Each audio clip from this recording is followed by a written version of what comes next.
Hello friend, આજે આપણે બનાવીશું ફરાળી વાનગી। સૌથી પહેલાં આપણે ફરાળી ભજીયા બનાવી લઈએ।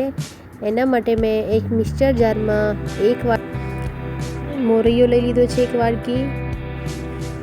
હવે આપણે એ જ વાડકીના માપથી સાબુદાણા લઈ લેવાના છે અને બધું આપણે બરાબર રીતે પીસી લેવાનું છે।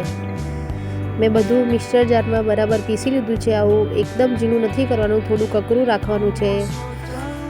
હવે આપણે એને સાઈડમાં લઈ લઈએ અને એક બટાકાને આવી રીતે છીણીને લઈ લેવાનો છે।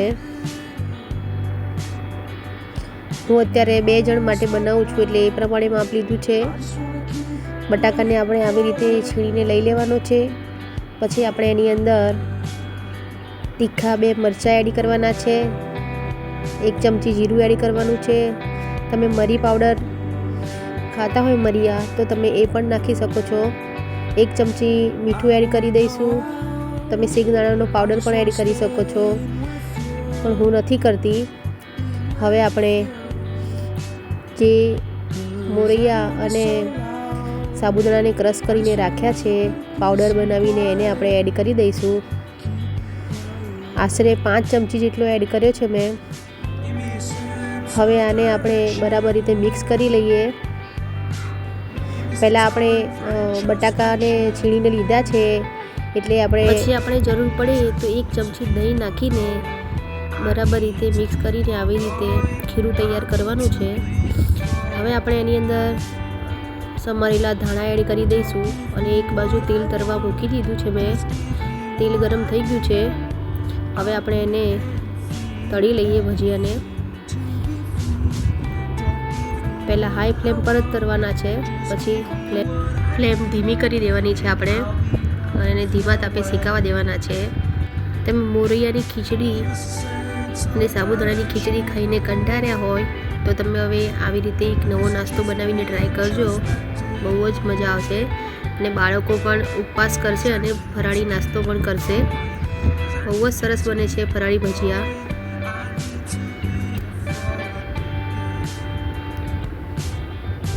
તો રેડી છે, આપણે એને સર્વિંગ પ્લેટમાં લઈ લઈએ।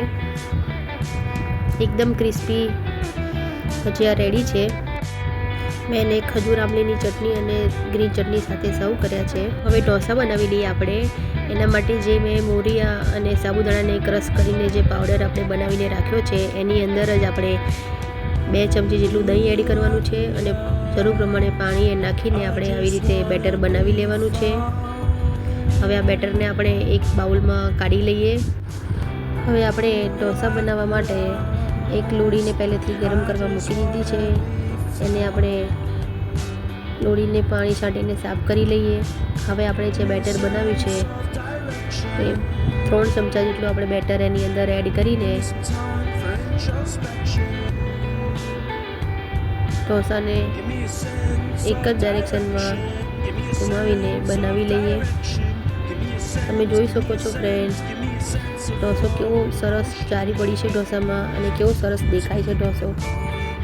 એની ઉપર આપણે 1 પરી જેટલું તેલ એડ કરીને ધીમા તાપે ઢોસાને થવા દેવાનો છે, હાઈ ફ્લેમ નથી રાખવાની। તમે જોઈ શકો છો 1 મિનિટ પછી ઢોસો એની જાતે જ તે છૂટો પડી જાય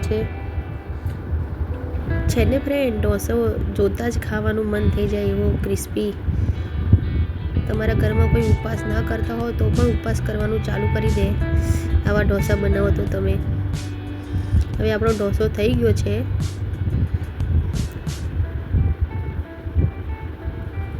હવે આપણે એને સર્વિંગ પ્લેટમાં લઈ લઈએ।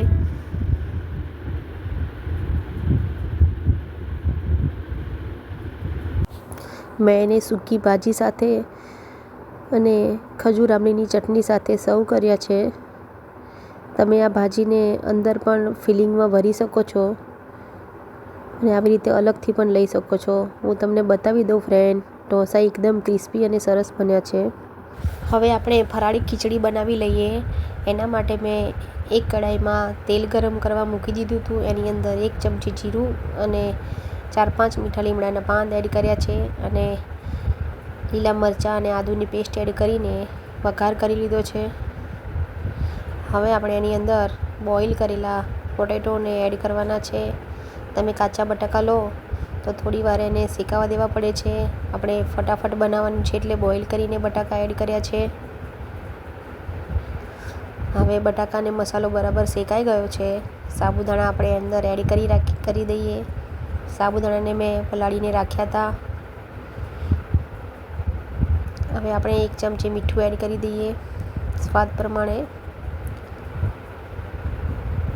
હવે આપણે એની અંદર દળેલી ખાંડ એડ કરી દઈએ.